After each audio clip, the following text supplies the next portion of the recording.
melanjutkan surah Al-Baqarah ayat-ayat yang sebelumnya. Ini bicara masalah peperangan dalam Islam di bulan haram seperti apa.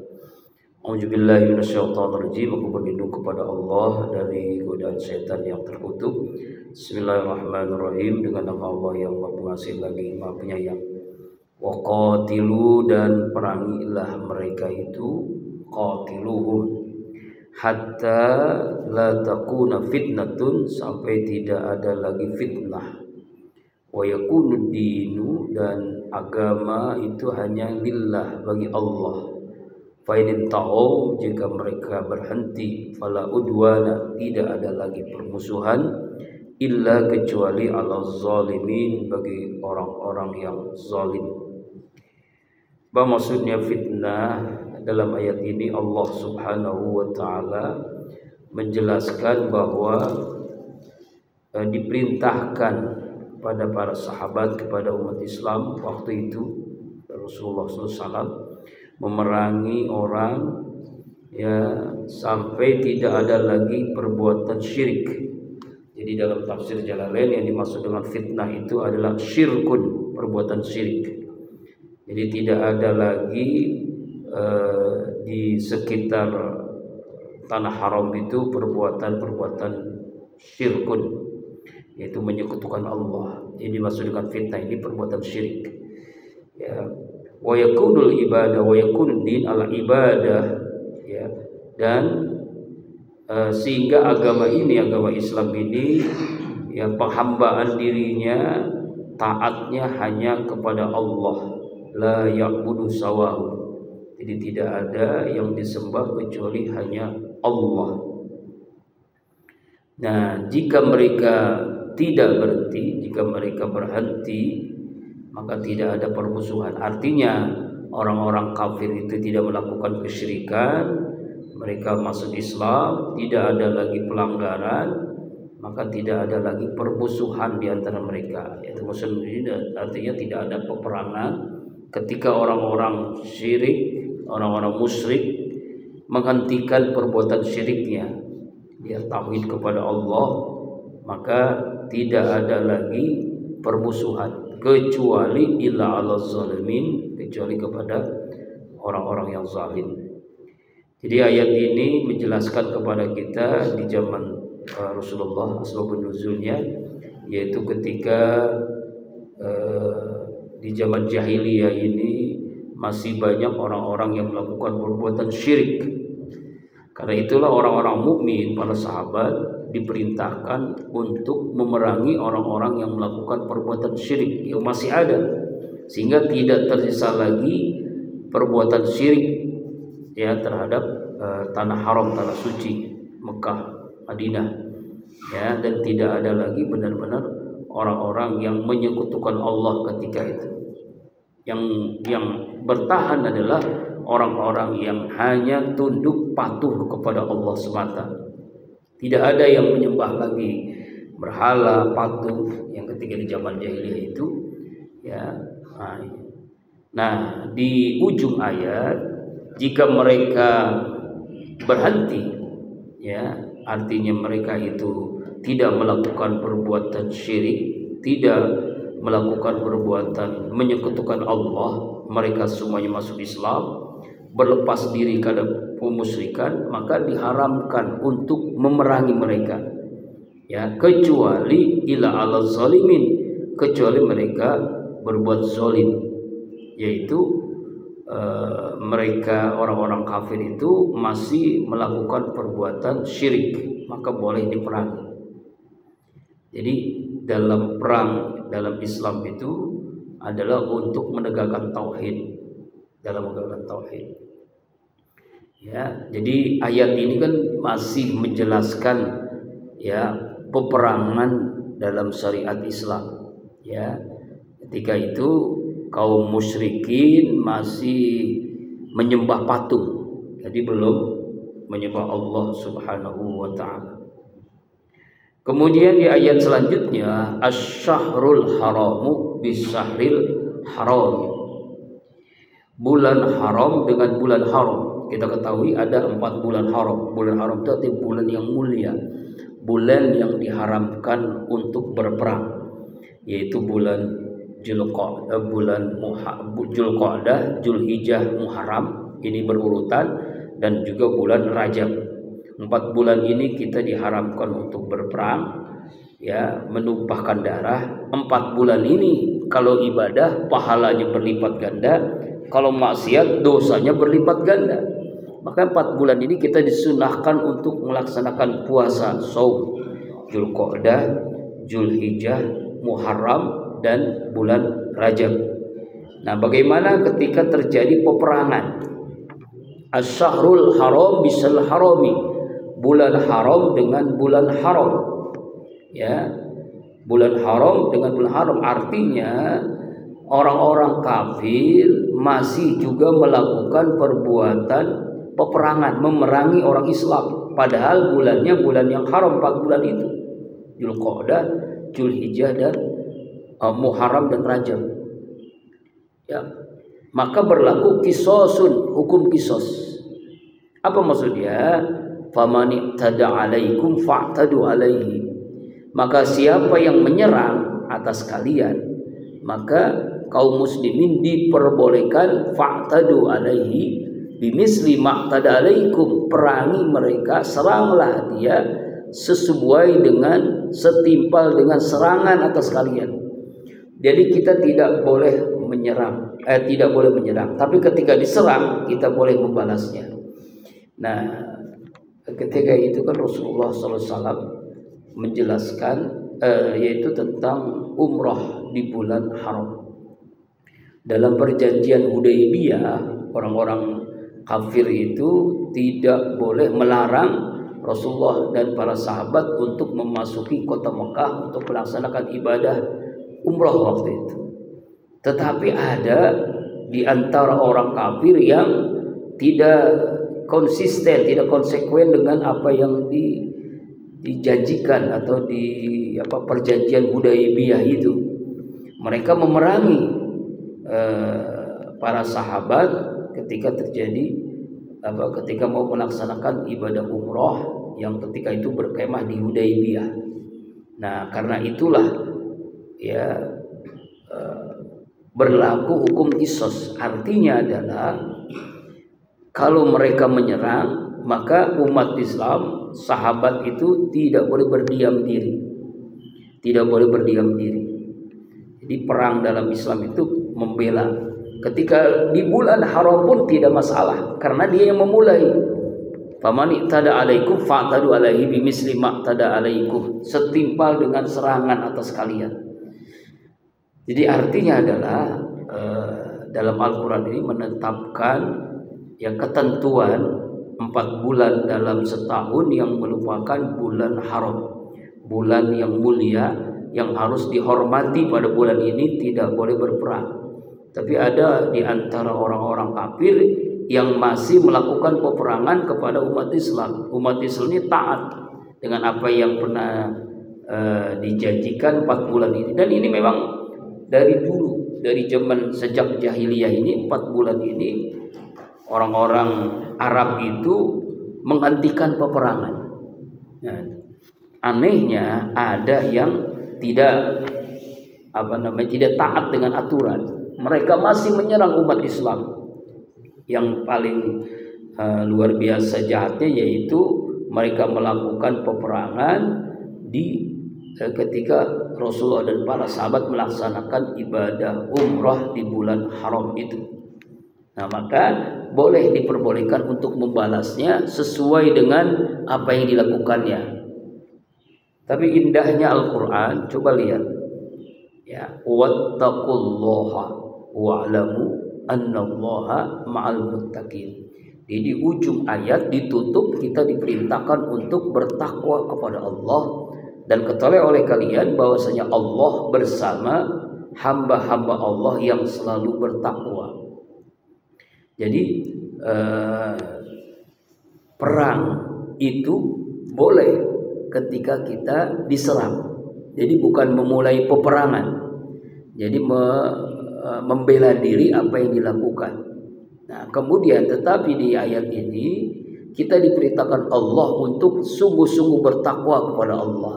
Kita ketahui takwa itu adalah intisalu awamiri wasinabu nawahi, menjalankan semua perintahnya, menjauhi semua larangannya.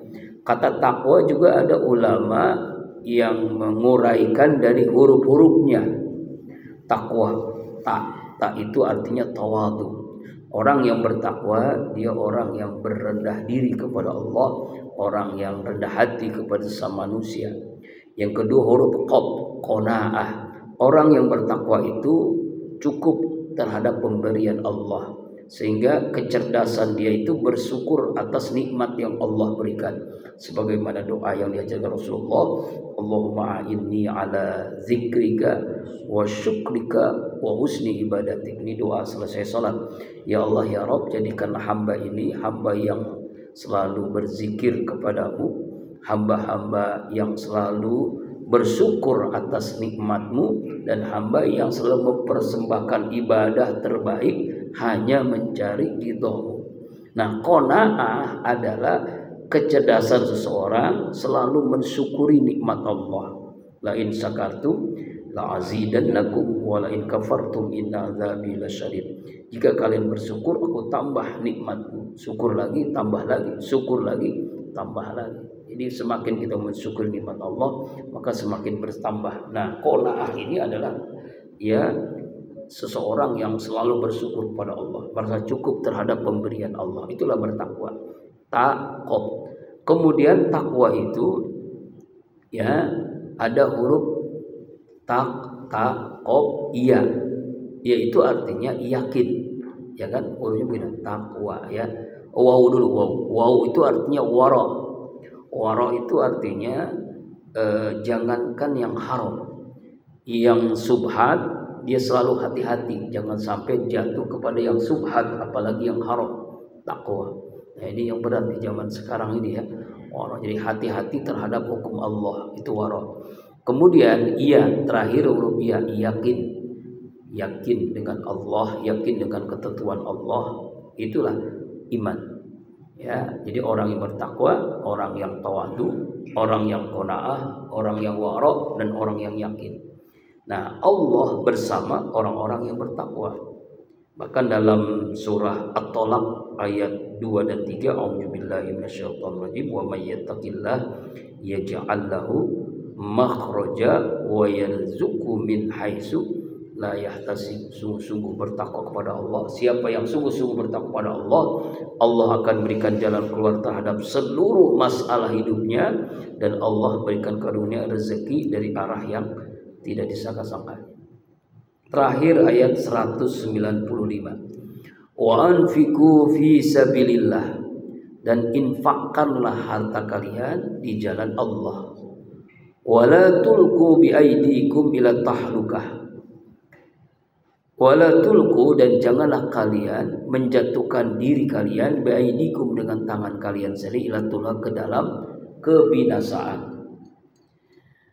Wa ahsinu, dan selalulah berbuat baik. Ahsin, berbuat baik. Innallaha yuhibbul muhsinin. Sungguhnya Allah mencintai, menyukai orang yang selalu berbuat baik. Nah, tadi di dalam ayat ini ada tiga titik ya, di ayat tahlukah dan di kalimat tahlukah dan ahsinu. Nah, dalam ilmu tajwid ini sekedar mengingatkan, kalau kita menemukan ayat ya, penggalan ayat ada titik tiga, kita boleh pilih di mana kita berhenti ya. Misalnya boleh berhenti di tahlukah, boleh berhenti di kalimat ahsinu. Jadi boleh pilih antara kalimat tahlukah dan ahsinu. Nah, tadi kita memilihnya di kalimat tahlukah dalam tajwid. Jadi memilih salah satu tempat berhenti ya. Jadi ada rest areanya, boleh pilih yang mana, tahlukah atau ahsinu, tidak bertajwid. Nah, kembali lagi di ayat ini Allah perintahkan untuk infak di jalan Allah. Wa anfiqu fi sabilillah ta'ati bil jihad wa ghairihim, yaitu di dalam bentuk jihad, ya, ketaatan atau selainnya. Jadi infak. Nah, infak ini dengan harta, ya. Ada infak, ada zakat, ada sedekah, ada wakaf, ada kurban, ada hadiah. Nah, beda-bedanya di mana nih? Kalau zakat itu ya ketika seseorang memiliki kewajiban setiap tahun udah mencapai haul dan nisab. Ini namanya zakat mal. Nah, zakat fitrah setiap kepala keluarga wajib mengeluarkannya setahun sekali di bulan suci Ramadan sebelum sholat Idul Fitri. Kemudian infak, harta yang kita keluarkan sesuai dengan keikhlasan kita. Nah, infak. Nah, infak ini bentuknya harta. Beda dengan sedekah.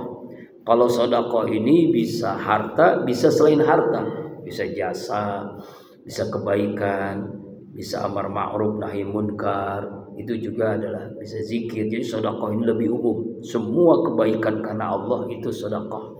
Kalau infak bentuknya harta, ya, yaitu kita mendapatkan rezeki kita keluarkan.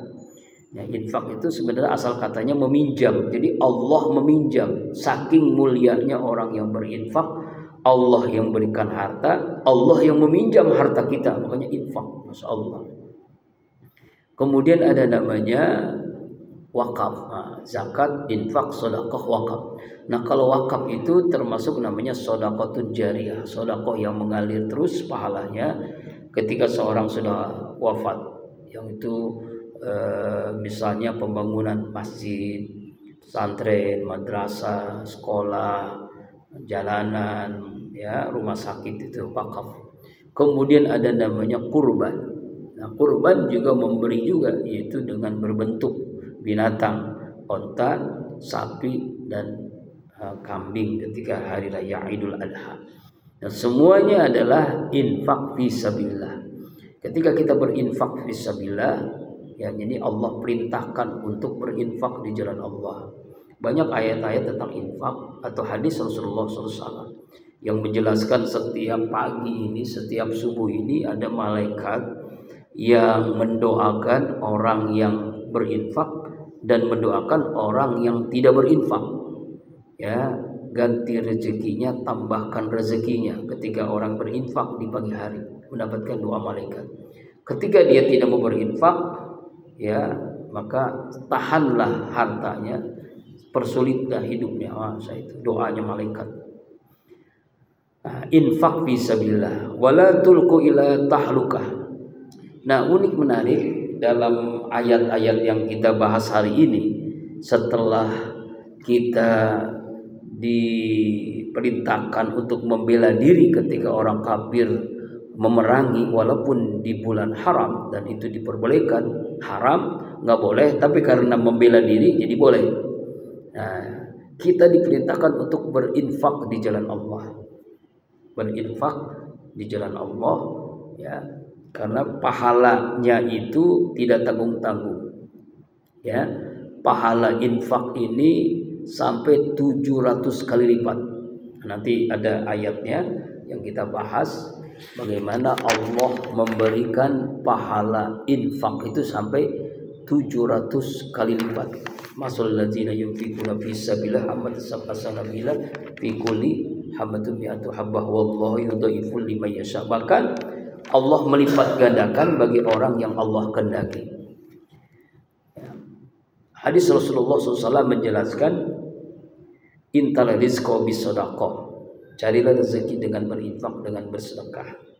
Dalam hadis lain, ma naqasa malun min sadaqatin, tidak akan berkurang harta karena sedekah, bahkan bertambah, bal yazdad, itu sabda Rasulullah SAW.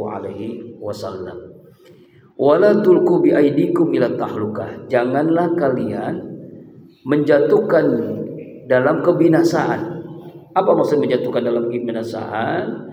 Ya, setelah Allah perintahkan kita untuk berinfak, ya, untuk di jalan Allah, Allah juga perintahkan, Allah melarang kita untuk jangan jatuh dari kemaksiatan yang dilakukan oleh kita sendiri.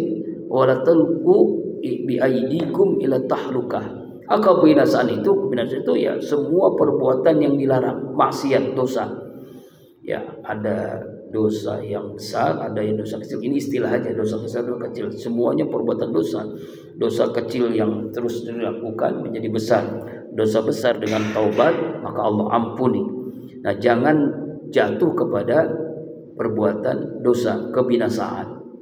Ya, judi, zina, mabuk, ya, kemudian zolim, semua perbuatan yang membuat kita binasa itu adalah perbuatan dosa. Jadi Allah melarang kita untuk berbuat dosa. Jadi indahnya Al-Quran, satu sisi kita diperintahkan untuk infak di jalan Allah, sisi lain jangan kita menjatuhkan diri dalam kebinasaan. Ya, jadi dalam kebinasaan. Atau bisa jadi yang dimaksud dalam ayat ini yaitu orang yang tidak mau menginfakkan hartanya di jalan Allah. Itu namanya orang menjatuhkan dari kebinasaan, yaitu orang yang berdiam diri dengan hartanya. Harta itu kan ada 3 ya, yang dimakan jadi kotoran, yang disimpan jadi warisan, yang diinfakkan itulah harta kita sebenarnya. Jadi ketika orang hartanya hanya untuk simpanan dan untuk makanan, maka itu dikatakan termasuk tahlukah, ya, itu menjatuhkan diri dalam kebinasaan. Wa ahsinu, nah, ahsin itu artinya berbuat baiklah. Ihsan itu adalah buah dari iman, buah dari Islam. Ada ihsan, nah, usah ihsan. Seorang yang imannya kuat, ya, amaliyahnya Islam, lalu dia berbuahkan ihsan, ahsin, berbuat baiklah. Ihsan itu ya, Masya Allah. Orang makanya 3 serangkai ini tidak boleh terpisahkan, iman, Islam, dan ihsan. Ya, ihsan itu buah daripada iman dan Islam.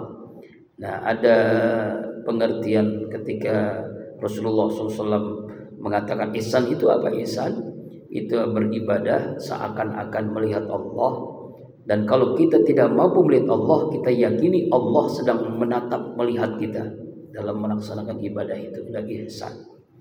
Jadi ihsan itu adalah melakukan segala aktivitas kebaikan hanya semata-mata mencari ridha Allah, dan seakan-akan Allah mengawasi, memperhatikan, ya, apa yang kita lakukan. Kesadaran akan pengawasan yang melekat. Nah, orang yang ihsan, sholatnya akan khusyuk. Orang yang ihsan, amal baiknya ikhlas. Orang yang ihsan, dia berbuat baik tanpa pamrih, hanya mencari ridha Allah. Makanya di ujung ayat, innallaha yuhibbul muhsinin.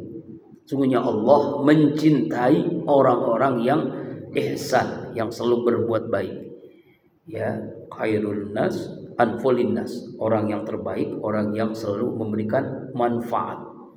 Ihsan kepada istri, ihsan kepada anak, ihsan kepada sahabat, ihsan kepada siapapun. Ya, makanya Allah cinta. Kalau Allah cinta, apapun yang dilakukannya, doanya mustajab, amaliyahnya diterima, ya, perilakunya selalu dalam kebaikan dan perbaikan. Inilah ayat-ayat yang kita bahas pada hari ini, Al-Baqarah 193 sampai 195. Ya, sebelum kita kesimpulan dan doa, mungkin ada tambahan dari Pak Haji, pengalaman ibadah haji tahun ini. Banyak yang tidak jadi berangkat, berobat. Atau hal-hal lain, mungkin hal yang menarik. Insyaallah itu musalah, ya, insyaallah. Pak Haji Asna atau Bang Fardan, ada pertanyaan? Assalamualaikum warahmatullahi wabarakatuh. Berkaitan dengan ihsan itu, sebagai orang tua yang mengingatkan kepada semuanya, mudah-mudahan sebaik-baiknya perbuatan baik ada itu ada Rizwan adalah kepada orang tuanya dulu. Pastikan orang tuamu tidak ada kesulitan, baik itu kesehatan, baik itu keuangan, baik itu pekerjaan. Tidak itu sebagai orang tua, sebagai orang Islam, Muslim, baik utamakan orang tua dulu. Karena ayah ibumu itu bersusah payah untuk membesarkan, mendidik kita, ya.